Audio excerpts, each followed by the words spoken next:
Election धमाका में हरियाणा की सियासत से जुड़ी 4 अपडेट इस वक्त आपके सामने मौजूद है। ये स्क्रीन गौर से देख लीजिए। मनोहर लाल ने सीएम पद से, मुख्यमंत्री पद से इस्तीफा दिया। हरियाणा के नए सीएम अब नायब सैनी होंगे, यानी ये बड़ी जिम्मेदारी चौंकाने वाले फैसले के तौर पर सामने आ चुकी है। मनोहर लाल लोकसभा चुनाव से अब लड़ सकते हैं, यानी चुनावी मैदान में अब वो एक नई भूमिका में दिखाई दे सकते हैं। वहीं नए सीएम का शाम 5 बजे शपथ ग्रहण समारोह होगा।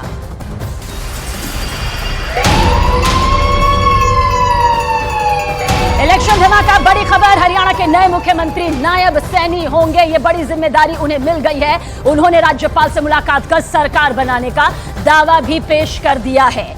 आज शाम 5 बजे वो सीएम पद की शपथ लेंगे और विधायक दल की बैठक में नायब सैनी के नाम पर मुहर भी लगी थी। नायब सैनी हरियाणा बीजेपी के अध्यक्ष हैं और कुरुक्षेत्र से सांसद भी हैं इस वक्त, यानी सीधे सीधे एक नए फॉर्मूले के साथ में अब बीजेपी चुनावी मैदान में उतरने वाली है। ये मुख्यमंत्री जी जो अब शपथ लेंगे उनका एकाधिकार है, वो किसको मंत्रिमंडल में रखें, किसके साथ टीम का, अपनी टीम बनाने का उनका अधिकार है और वो पार्टी की सलाह से ही बनाएंगे।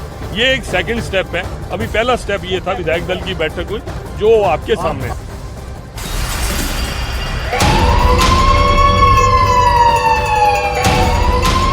और हरियाणा की राजनीति पर सूत्रों के हवाले से इस वक्त की बड़ी खबर आप तक पहुंचा दे। बीजेपी चौटाला से रिश्ता तोड़कर यह साफ संदेश देना चाहती है कि वो हरियाणा में गैर जाट की राजनीति यहां पर करने वाली है और साथ ही साथ हरियाणा में गैर जाट 80% और जाट 20% के अनुपात में है। यह अनुपात समझना क्यों जरूरी है? इसलिए क्योंकि इसी के आधार पर अब पूरी सियासत जो है वो जमीनी स्तर पर नजर आएगी। दुष्यंत के अलग चुनाव लड़ने से जाट वोटों में सेंध पड़ती है, समझिए इसे। और इससे जाट एक तरफ भूपेंद्र हुड्डा की अगुवाई वाली कांग्रेस को नहीं मिलेंगे और इससे बीजेपी को कुछ सीटों पर फायदा सीधे सीधे हो सकता है। चौधरी बीरेंद्र सिंह के बेटे और हिसार से बीजेपी सांसद ब्रिजेंद्र चौधरी के कांग्रेस में जाने को भी बीजेपी की गैर जाट राजनीति से जोड़कर देखा जा रहा है। देखिए समझिए, दुष्यंत लोकसभा की 2 सीटें मांग रहे थे, लेकिन हरियाणा बीजेपी अकेले ही सभी 10 सीटों पर लड़ने के पक्ष में थी।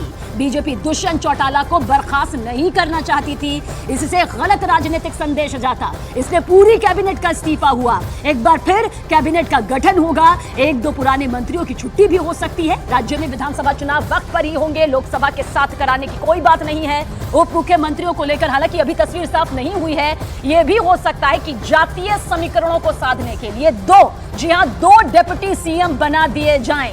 चौटाला की पार्टी के कई विधायक बीजेपी के संपर्क में इस वक्त बताए जा रहे हैं, लिहाजा उनका समर्थन भी यहां पर लिया जा सकता है ताकि कैबिनेट की वो तस्वीर यहां पर दिखाई दे सके। तो इलेक्शन धमाका के जरिए आप तक पहुंचा रहे हैं कि किस तरह से ये पूरी तस्वीर यहां पर नजर आती है। और धमाकेदार इंफॉर्मेशन के लिए सियासी तौर पर हरियाणा निवास से हमारे सहयोगी उमेश शर्मा इस वक्त हमारे साथ मौजूद हैं। उमेश, नए फॉर्मूले के साथ बीजेपी चुनावी मैदान में 2 डिप्टी सीएम पर कितना सस्पेंस बरकरार और कितना बड़ा खुलासा हो सकता है?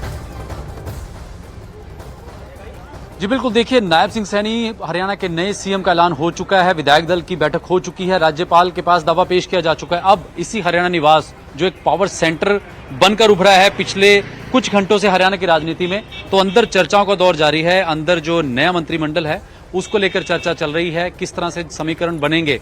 क्योंकि देखिए, जब से जेजेपी के बाद से, जब से ये गठबंधन टूटा है उसके बाद से जो समीकरण बने हैं, अब 2 डिप्टी सीएम को लेकर भी चर्चाएं जारी हैं कि क्या 2 डिप्टी सीएम होंगे। क्योंकि अनिल विज जो होम मिनिस्टर थे वो बैठक से जब बाहर निकले तो नाराजगी थी उनके तेवर में। कोई ऐसा नाम जो इस वक्त आप बताना चाहें कि उस नाम पर मुहर लग सकती है, संभावना? देखिए, अनिल विज के नाम का इसलिए चर्चा है कि उनको मनाने की कोशिश की जा रही है और उनका डिप्टी सीएम के लिए उनको कहा जा रहा है। क्योंकि वो जब बाहर निकले, मैं वही जिक्र कर रहा था कि जब वो बाहर निकले तो उनके तेवरों में तलखी थी, नाराजगी थी। जब बैठक चल रही थी सुबह, उसके बाद वो जब बाहर आए तो कुछ नहीं बोला। उनसे पूछा गया कि क्या रहा, तो उन्होंने साफ कहा कि दिल्ली वाले बताएं। सवाल का जवाब लेंगे कि गैर जाट को अगर सीएम पद, सबसे महत्वपूर्ण जनप्रतिनिधि के तौर पर यह पद सौंपा जा सकता है, तो क्या जाट समुदाय से क्या यहां पर 2 उप मुख्यमंत्री यानी डिप्टी सीएम आ सकते हैं? आखिर नए नायक तो सामने आ गए हैं। जश्न की तस्वीर भी यहां पर सामने आ गई है। जश्न की ये तस्वीर यहां पर देखिए, नया फॉर्मूला बताया जा रहा है जिसके साथ बीजेपी जो है वो चुनावी मैदान में उतरने वाली है, उतर सकती है। और हरियाणा में मुख्यमंत्री मनोहर लाल के इस्तीफे के बाद जेजेपी में विधायकों के बगावत की भी खबर सामने आई है। देखिए समझिए, बगावत हालांकि इस वक्त होना किसी भी पार्टी के लिए सबसे बड़ी मुसीबत, सबसे बड़ी चुनौती यहां पर सामने आती है। और सूत्रों के हवाले से जो खबर सामने आ रही है, बहुत गौर से इस खबर को समझिए। दिल्ली में, देश की राजधानी दिल्ली में दुष्यंत चौटाला के आवास पर आज जो बैठक हुई उसमें जेजेपी के सिर्फ 4 विधायक ही पहुंचे, जबकि 5 विधायक चंडीगढ़ में ही मौजूद थे। खबर तो यह भी है कि जेजेपी के 3 विधायक पहले से नाराज चल रहे हैं। जेजेपी की बैठक में जो 5 विधायक नहीं पहुंचे, जो नदारद रहे, उनमें रामकुमार गौतम, रामनिवास, सूरज खेरा, देवेंद्र बबली, ईश्वर सिंह और जोगी राम सिहाग मौजूद हैं। ये 5 विधायक, कुछ विधायक नाराज, कुछ नदारद चल रहे हैं। हरियाणा की जो सत्ता है वो नए मुख्यमंत्री के तौर पर यहां पर नायब सैनी के हाथों में आ चुकी है। 2 डिप्टी सीएम पर सस्पेंस बरकरार है, जल्द वो भी सामने आ जाएंगे।